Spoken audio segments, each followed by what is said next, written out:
जब भी अपने जीवन के खुशियों को गिनता हूँ, कान्हा के लिए मेरा प्यार और बढ़ जाता है।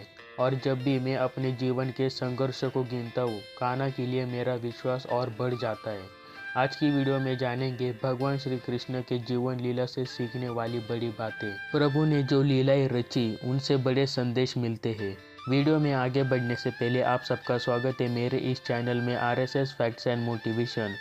अगर चैनल पे नए हो तो चैनल को सब्सक्राइब जरूर करना। तो वीडियो के टॉपिक को स्टार्ट करते हैं। सबसे पहला कि जीवन में कर्मों का फल सबको भोगना पड़ता है।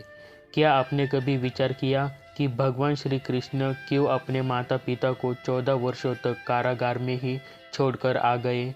क्यों उनके माता पिता जेल में बंद ही रहे जबकि उनका बेटा तो भगवान था? कंस को मारने के बाद में भगवान श्री कृष्ण जब कारागृह में गए और अपने माता देवकी और पिता वासुदेव को छुड़ाया, तब माता देवकी ने प्रश्न किया कि बेटा, तुम तो भगवान हो, तुम्हारे पास तो बहुत शक्तियाँ है, फिर तुमने 14 साल तक कंस को मारने और हमें यहाँ से छुड़ाने की प्रतीक्षा क्यों की? तो भगवान श्री कृष्ण ने कहा कि माता क्षमा करे, क्या आपने मुझे पिछले जन्म में 14 साल के लिए वनवास नहीं भेजा था? तो माता देवकी आश्चर्यचकित हो गई। उन्होंने कहा, बेटा ये कैसे संभव है? तो भगवान श्री कृष्ण ने याद दिलाया कि पिछले जन्म में आप माता कैकेयी थी और आपके पति राजा दशरथ थे। माता देवकी ने और आश्चर्यचकित होकर पूछा कि महारानी कौशल्या कौन थी? भगवान श्री कृष्ण ने कहा, वही तो इस जन्म में मेरी माता यशोदा है।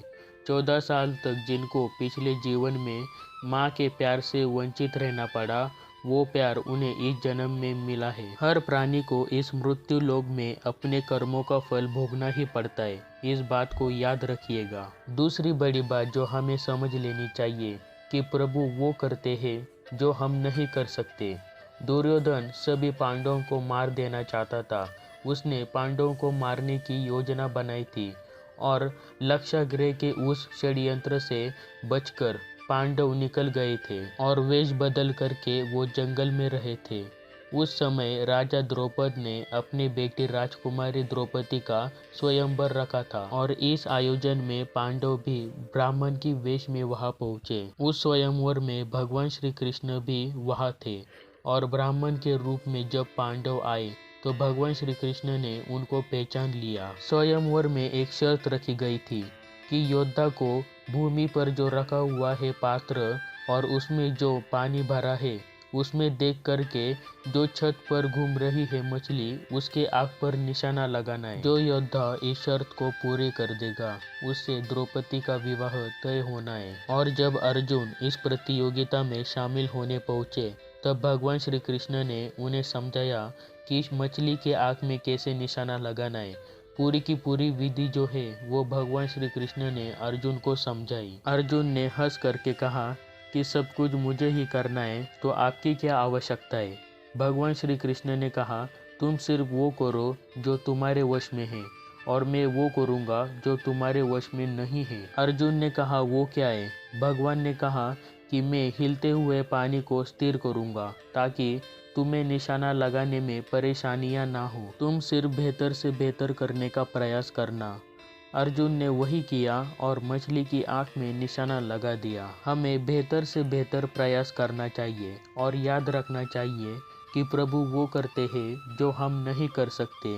कुछ फैक्टर्स हमारे हाथ में नहीं है, उनको प्रभु के ऊपर छोड़ देना चाहिए।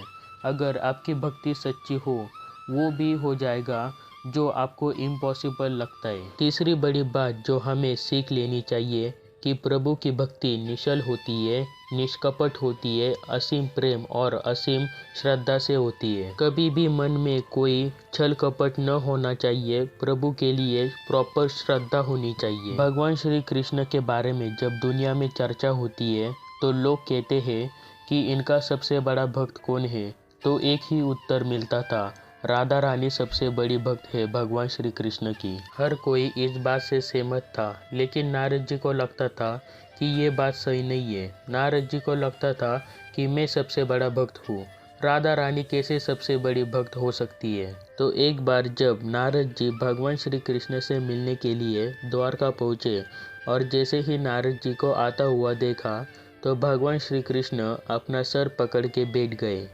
फिर जैसे ही नारद जी आए, उन्होंने पूछा कि आपने सिर क्यों पकड़ा हुआ है। तो भगवान श्री कृष्ण ने कहा कि आज मेरा सिर बहुत दर्द कर रहा है। तो नारद जी ने पूछा कि क्या उपाय है, कैसे ठीक हो सकता है। तो प्रभु ने कहा कि मेरा सबसे बड़ा भक्त जो है, अगर वो अपने चरण धो करके वो पानी जो है, वो चरण अमृत जो है, वो मुझे पिला देता है, तो मेरा सिर दर्द ठीक हो जाएगा। अब नारद जी जो है वो विचार में पड़ गए कि मैं सबसे बड़ा कृष्ण भक्त हूँ, लेकिन मैं अपने चरण धो करके वो जो पानी है, वो चरण अमृत है, अपने प्रभु को पिलाऊंगा तो मुझे नरक जाने का पाप मिलेगा। फिर उन्होंने सोचा कि राधा रानी भी अपने आप को सबसे बड़ी भक्त मानती है।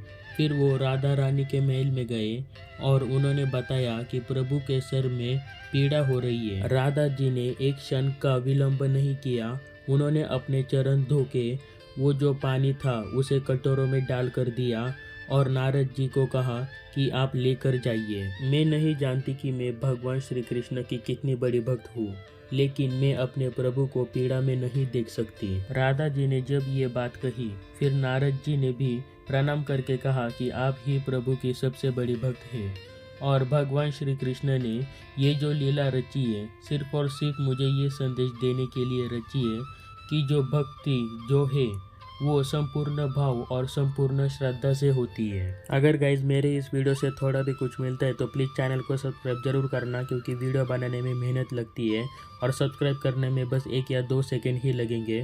तो जल्दी से चैनल को सब्सक्राइब करना फ्री है, पैसे भी नहीं लगते।